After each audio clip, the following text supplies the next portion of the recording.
When it comes to work skills, they can be broken down into two types: hard skills and soft skills. They're pretty different from one another, but both are necessary to be successful on the job. Let's take a look at the differences between the two.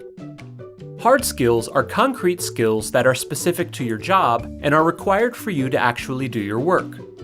For example, if you're a chef, cooking would be a hard skill. Or if you're a computer programmer, coding would be an example. Soft skills, on the other hand, are interpersonal or people skills that can be used in every job. These include communication, teamwork, and adaptability. Hard skills are generally learned through school, training, or previous work experience.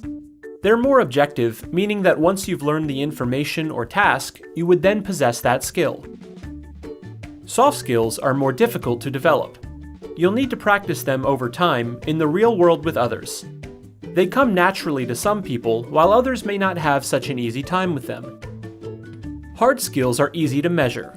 Employers can get a good idea of your hard skills by looking at your education, previous experience, and certifications.